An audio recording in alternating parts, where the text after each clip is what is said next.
Orang yang tidak mengenal Ganjar, rakyat biasa, begitu gigih mendukung Ganjar, tapi justru teman-teman separtai Ganjar Pranowo di PDIP banyak yang membuli dia. Menurut saya yang paling ideal untuk bangsa ini dan untuk menyelamatkan ideologi negara dan NKRI, poin tertinggi ada di pasangan Ganjar Pranowo dan Dudung Abdurrahman.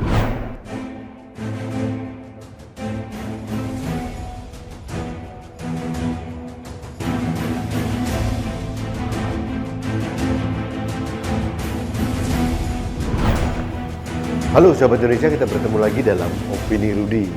Sahabat Indonesia, hari kemarin tanggal 1 Juni 2022 saya diundang dan saya datang di acara salah satu komunitas atau organisasi relawan yang mendukung Ganjar Pranowo, namanya Ganjaris.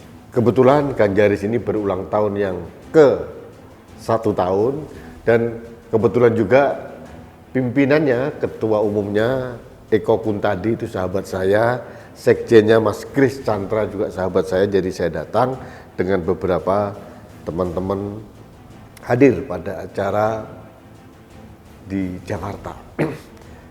Jujur saya merinding, yang datang luar biasa dan kelihatannya kalau melihat animo yang datang tadi malam itu sudah rasa-rasanya Mas Ganjar Pranowo ini kok tidak terbendung lagi. Luar biasa. Jadi ini baru satu kelompok Ganjaris saja. Masih ada kelompok yang lain, ada teman Ganjar, ada Ganjar for Presiden, ada Ganjar Mania, ada Laskar Nusantara untuk Ganjar, luar biasa banyak sekali dan Ganjaris saja sudah mempunyai cabang di 34 provinsi. Saya melihat fenomena ini miris ini. Ini kelihatannya konsolidasi sahabat Indonesia yang mendukung Ganjar ini luar biasa banyak. Namun di sisi lain saya juga prihatin bahwa Ganjar Pranowo justru dibully oleh kolega-koleganya elit partai di PDIP. Ini ironis sebetulnya.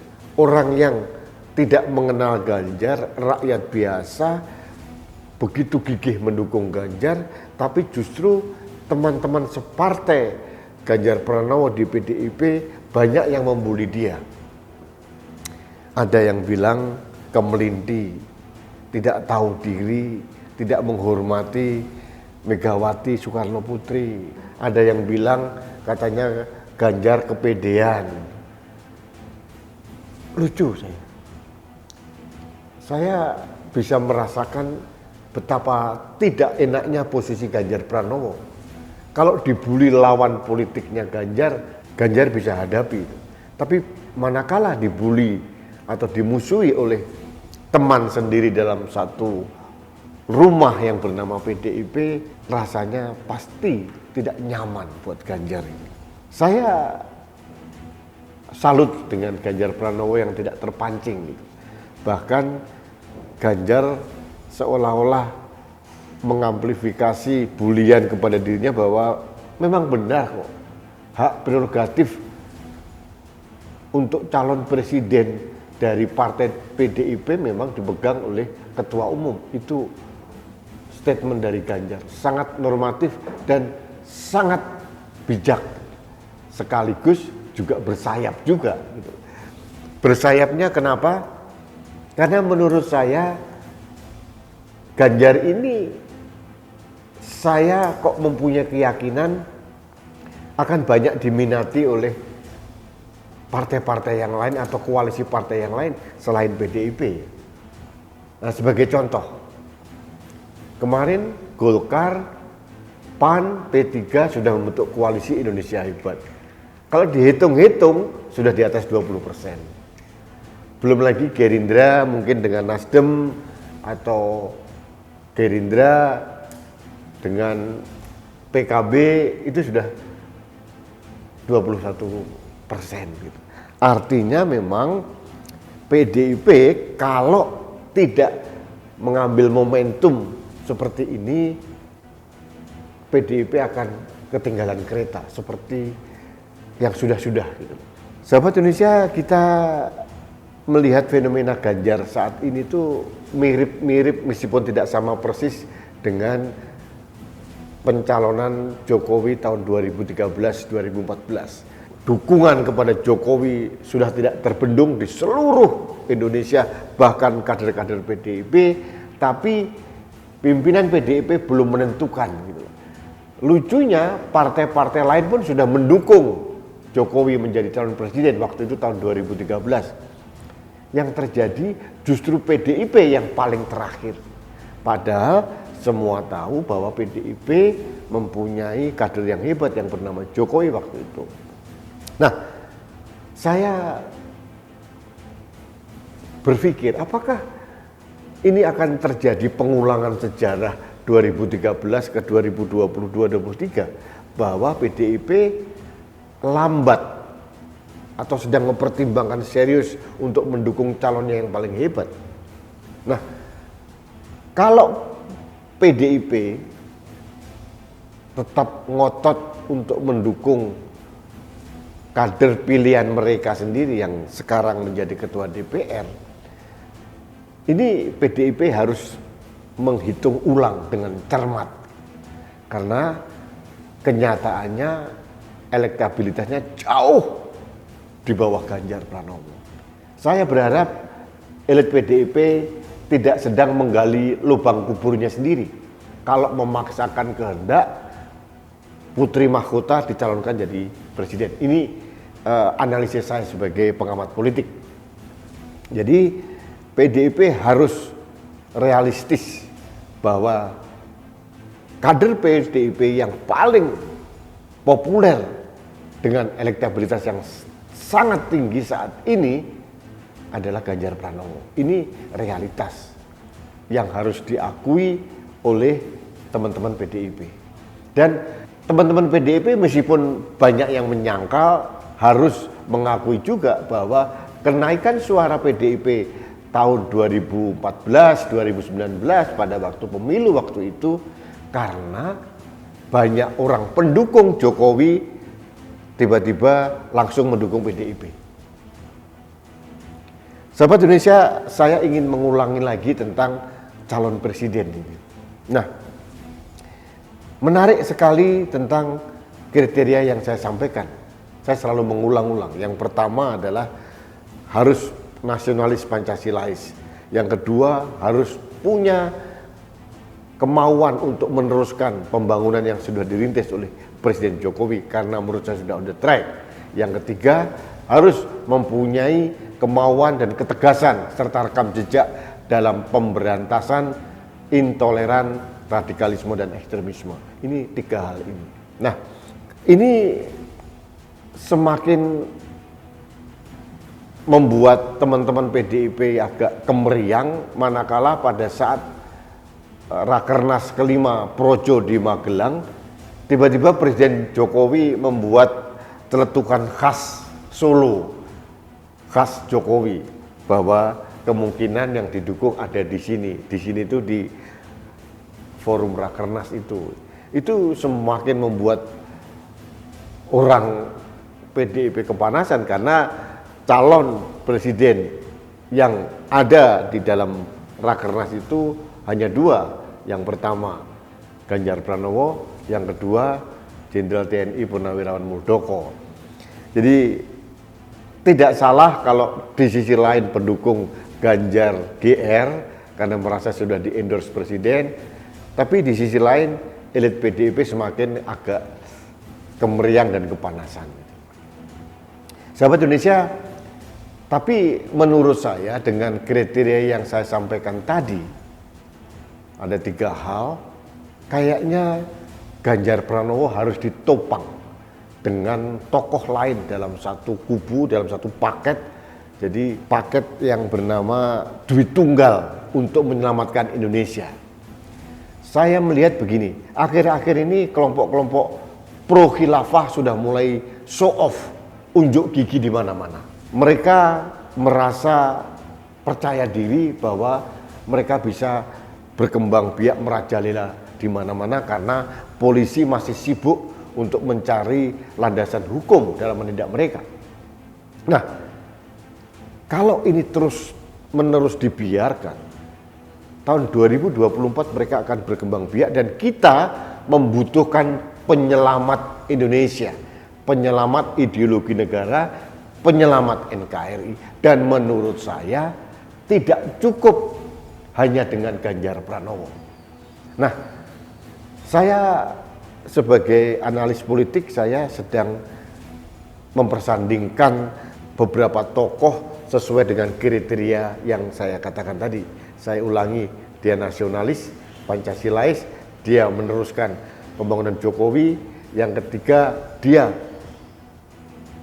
punya ketegasan, kemauan, rekam jejak dalam penindakan intoleran, radikalisme, dan ekstremisme. Nah, kalau melihat konteks ini, saya pengen Pak Ganjar ini nanti duit tunggal dengan tokoh militer, entah yang sudah pensiun, entah yang masih aktif. Nah, kalau lihat konstelasi para pejabat tinggi TNI yang ada sekarang, yang mempunyai peluang besar tahun 2024, dari seleksi yang saya buat dengan berbagai kriteria, kok hanya 3 ya? Yang pertama, Jenderal TNI Purnawirawan Muldoko. Yang kedua, Jenderal TNI Andika Perkasa. Dan kuda hitam yang pendukungnya luar biasa banyak, Jenderal TNI Dudung Abdul Rahman. Dari petinggi militer hanya 3 ini. Nah, saya ingin mengajak sahabat Indonesia untuk mengutak-atik, mempadu-padankan ketiga tokoh ini dengan Ganjar Pranowo. Karena menurut saya Ganjar Pranowo ini sudah tidak terbendung lagi. Jadi saya berharap Ganjar dengan siapa, itu penting. Jadi Ganjar harus ada. Nah, kalau boleh saya membandingkan dalam suatu konstelasi. Nah, kita bicara satu sisi dulu. Ganjar kalau dipadu-padankan, disatukan dengan Jenderal TNI Purnawirawan Muldoko. Sudah pasti seorang Muldoko mempunyai pendukung sendiri, meskipun belum sebanyak Ganjar Pranowo. Ganjar Pranowo luar biasa besar. Nah, sekarang kalau 2 tokoh bangsa ini digabungkan, ini pasti klop. Nah, pertanyaannya, seberapa besar pendukung Muldoko yang kebetulan tidak mendukung Ganjar? Karena menurut saya genetika sebagian besar pendukung Muldoko ini juga pendukung Ganjar Pranowo. Ini problemnya. Nah, kita lihat dalam slide ini. Jadi ini yang merah ini adalah kelompok besar pendukung Ganjar Pranowo, yang hijau ini ada gambar Pak Muldoko, ini adalah pendukungnya Pak Muldoko. Nah, kalau disatukan ada arsirnya besar, tapi di luar kelompok besarnya pendukung Ganjar Pranowo sebenarnya tidak terlalu banyak. Ini konstelasinya. Ini satu alternatif. Simulasi pertama. Nah, kita masuk ke simulasi kedua. Ganjar Pranowo dengan Andika Perkasa.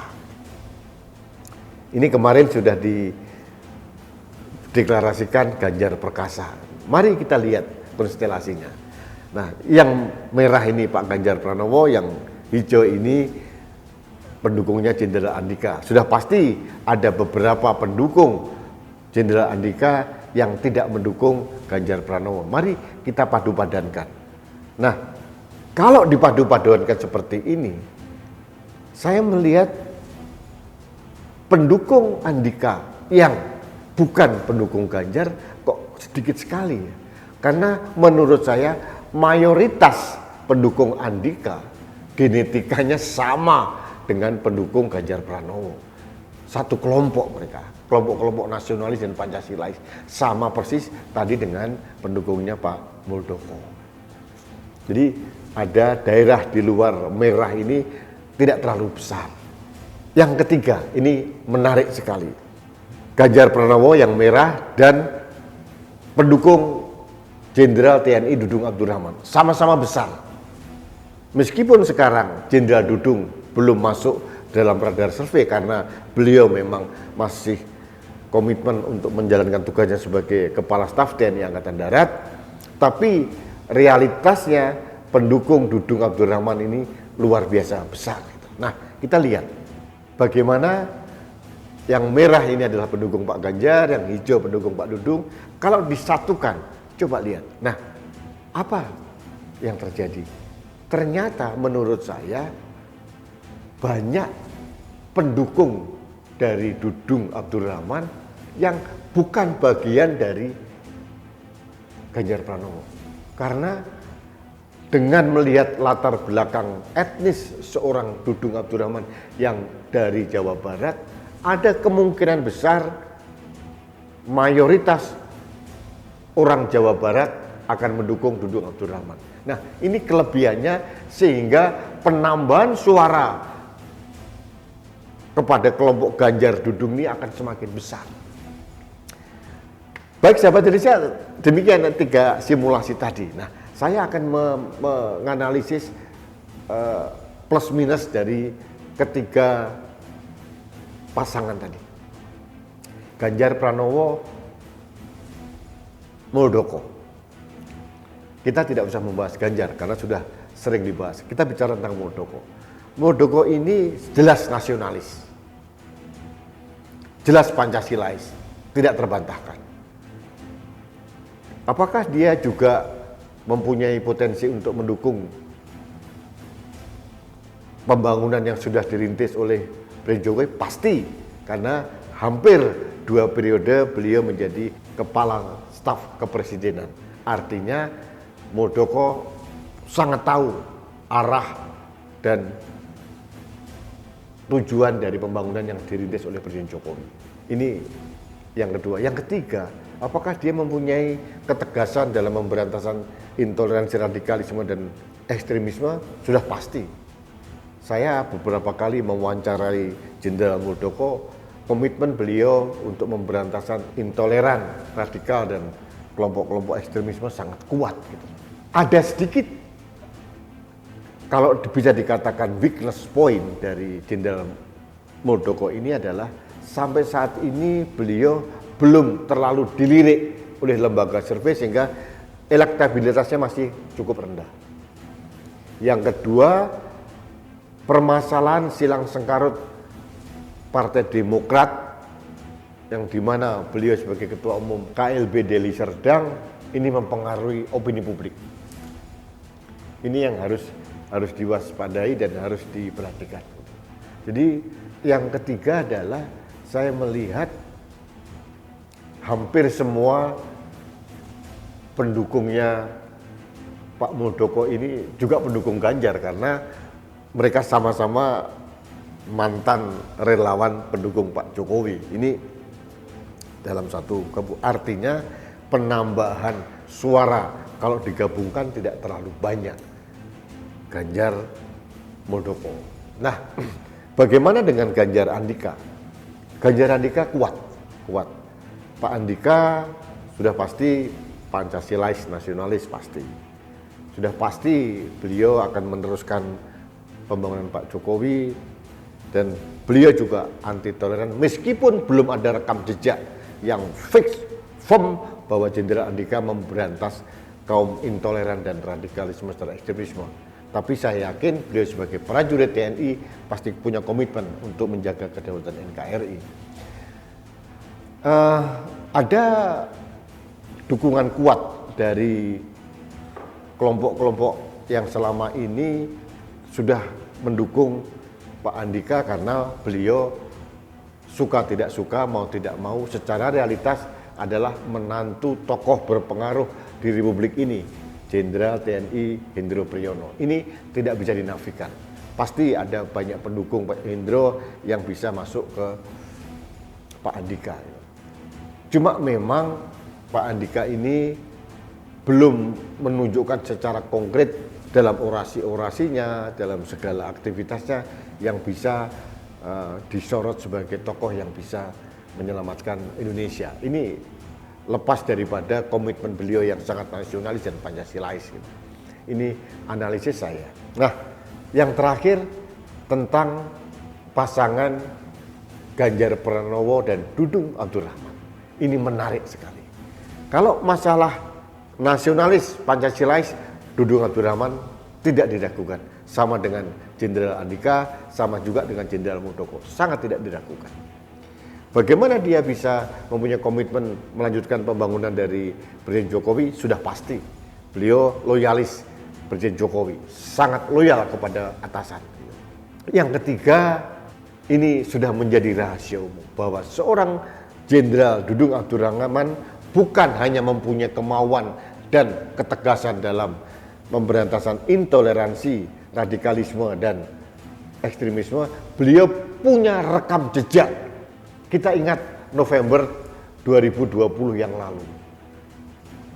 Hanya seorang Dudung Abdurrahman yang membuat negeri ini seolah-olah kembali setelah diporak-porandakan oleh para pendukungnya Rizik Syihab. Dengan belantara baliho yang menguasai ruang publik di Jakarta, yang ada pembiaran dari gubernurnya, polisi tidak bergerak, Satpol PP tidak berani, hanya seorang Dudung yang berani tegas menurunkan baliho dari Rizik Syihab. Dan komitmennya sangat kuat melawan FPI waktu itu. Dan ini akhirnya suka tidak suka Jenderal Dudung Abdurrahman itu menjadi ikon perlawanan terhadap kelompok-kelompok intoleran, radikalisme, dan terorisme. Ini sosok dari Jenderal Dudung. Nah, ada kelebihan yang lain dari sosok Jenderal Dudung ini, orangnya sangat humble dan populer. Itu yang penting. Yang berikutnya, dia juga mempunyai kedekatan khusus dengan elit-elit partai, terutama di PDIP, menurut saya. Jadi, kalaupun akhirnya nanti digabungkan dengan Ganjar, resistensi dari partai rendah. Nah, yang paling menarik lagi, yang membuat saya optimis adalah Dudung Abdurrahman ini berasal dari Jawa Barat. Selama ini kelompok-kelompok nasionalis Pak Jokowi yang saya maksud dalam 2 putaran pemilu 2014-2019 selalu kalah di Jawa Barat. Nah, kalau ada calon presiden atau wakil presiden dari Jawa Barat, saya yakin akan ada penambahan suara yang sangat signifikan untuk menambah suara yang dikumpulkan oleh Ganjar Pranowo. Nah, kalau dari 3 simulasi yang saya sampaikan tadi, yang paling memungkinkan untuk bangsa ini memilih duit tunggal calon presiden dan wakil presiden 2024 adalah Ganjar Pranowo dan Dudung Abdurrahman. Ini berdasarkan analisis konstelasi politik dan data-data yang ada. Saya harus mengatakan bahwa ini calon yang paling ideal untuk Indonesia sebetulnya. Nah, sekarang mari kita tunggu saja perkembangan politik seperti apa, karena kalau melihat kondisi seperti ini, tetap tiket partai yang dibutuhkan. Siapa tahu pasangan Jenderal Dudung dan Ganjar Pranowo akan didirikan oleh partai lain, mungkin Koalisi Indonesia Hebat atau mungkin partai yang lain, siapa tahu. Yang jelas menurut saya yang paling ideal untuk bangsa ini dan untuk menyelamatkan ideologi negara dan NKRI, poin tertinggi ada di pasangan Ganjar Pranowo dan Dudung Abdurrahman. Ini menurut saya secara logika, secara objektif dan realistis, karena inilah kenyataan. Dengan tidak mengurangi rasa hormat saya kepada Jenderal Andika, kepada Jenderal Muldoko, memang dalam kenyataannya kalau kita melihat dari suara-suara dari grassroots dan analisis yang lain, pertimbangan-pertimbangan yang lain, memang skor tertinggi itu ada di pasangan Ganjar Pranowo dan Dudung Abdurrahman. Ini analisis saya, mudah-mudahan menjadi pencerahan. Ini bukan kartu mati karena ini kan analisis dari seorang Rudi Eskamri. Tapi ini saya suguhkan kepada rakyat Indonesia untuk mulai sekarang berpikir tidak mencalonkan, oh Ganjar saja, atau Dudung saja, atau Muldoko saja, atau Andika saja, tapi harus mulai berpikir duit tunggal, memadu padankan tokoh-tokoh untuk menyelamatkan Indonesia. Dan satu hal lagi yang terakhir ingin saya sampaikan, di samping 3 kriteria tadi, Pancasila nasionalis, meneruskan pembangunan Pak Jokowi, yang ketiga adalah ketegasan dalam pemberantasan intoleransi, radikalisme dan ekstremisme, ada poin plus dari tambahan ini, selayaknya calon presiden dari kelompok nasionalis tahun 2024 harus didukung oleh Presiden Jokowi. Karena apa? Karena pengaruh besar dari seorang Jokowi, dan Pak Jokowi mempunyai pendukung fanatik yang luar biasa besar. Ini yang saya katakan bahwa tahun 2024 ada Jokowi faktor yang berperan. Baik, sahabat Indonesia, ini hanya analisis saya. Mungkin bisa berkembang secara objektif berdasarkan perkembangan politik dan konstelasi yang ada, tapi ini mapping yang ingin saya sampaikan kepada Anda semuanya. Baik, sahabat Indonesia, terima kasih Anda telah mendengarkan opini yang lumayan panjang kali ini terkait dengan konstelasi calon presiden tahun 2024. Mudah-mudahan bermanfaat. Saya akan mengupdate analisis saya berdasarkan perkembangan selanjutnya. Terima kasih. Kita bertemu kembali dalam opini Rudi selanjutnya. Salam satu Indonesia, salam budaya Nusantara, salam Pancasila. Saya Rudi S. Kamri.